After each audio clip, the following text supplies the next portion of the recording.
Hello, I'd like to introduce you to the Wish Fulfilling Mandala.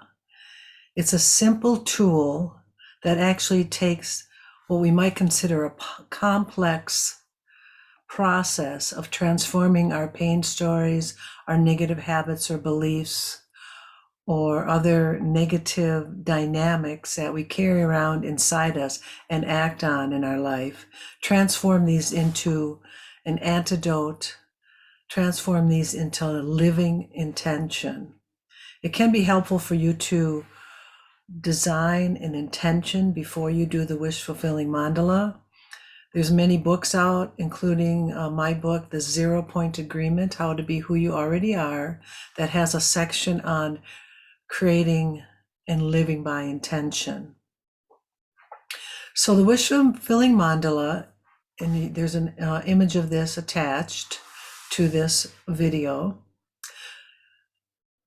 begins with the center circle. So you see there's that little round center circle in the middle.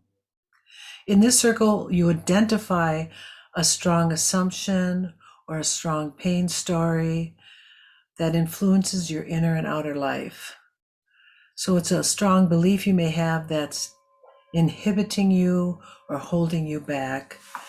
An example might be it can be about yourself or the world or both.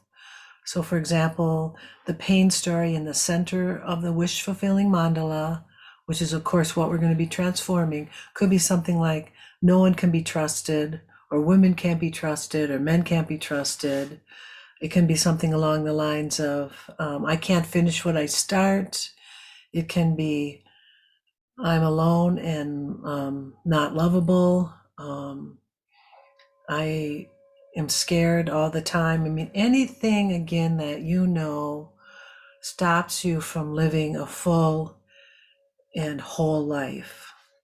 So you write that down. Of course, it's always good to journal around what your pain story or your dynamic might be. And doing that is both in the 0 Point Agreement book and also in identifying your dynamic or other negative habitual patterns you have is in my book, The Clue of the Red Thread. But just simply taking some time to identify your negative story about yourself or the world. Then the second thin line is for coloring. I'd like you to choose a color that you consider uplifting, transformative, a color that symbolically represents the transformation of pain for you. This color communicates to your brain and to your mind that movement is taking place around this hindrance, around this negative dynamic. The psychology of color and its influence on us is vast, so I won't go into that now. But this color signals your emotions and actions and influences our emotions and actions. So it elicits a psychological response in you. Then the third circle is made up of agreements that sustain the pain story, that support and endorse the particular assumption about yourself or the world. So first you might want to write in your journal, what are some agreements that you are in that sustain that pain story? I agree to stay home at night. I agree not to follow through on things. I agree not to meet new people because I don't trust them. So what are agreements that you engage in both mentally, so cognitively, and physically, through action that sustain these, that sustain your pain story. So for example, with the pain story, I'm never appreciated. What are some agreements that sustain this core assumption? They might include, I compare myself to others. I don't believe in myself. I think others are always judging me. I expect the worst. And they also could be, I'm gonna isolate myself. I'm not gonna share myself with others. So those are some behaviors. I get defensive at work. I complain to others. So those are some more outward actions that you may take. These are agreements again, in actions and in thoughts that sustain that keep that pain story alive. For the fourth circle, choose 2 agreements from the third circle, one cognitive one and one behavioral one, and write it out like this. I no longer agree to. So I no longer agree to complain about others. That'd just be an example. I no longer agree to assume the worst of others. All right.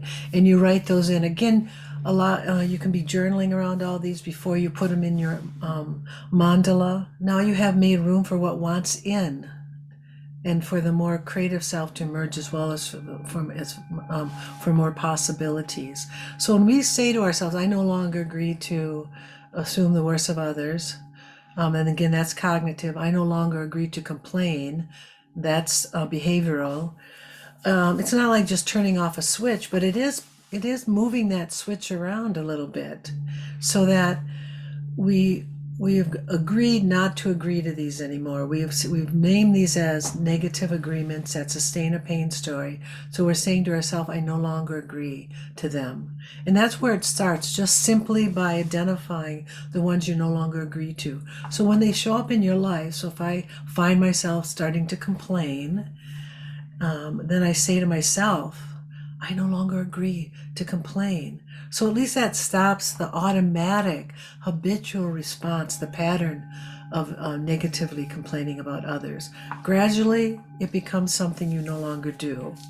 And that gradual and timing is individual and personal.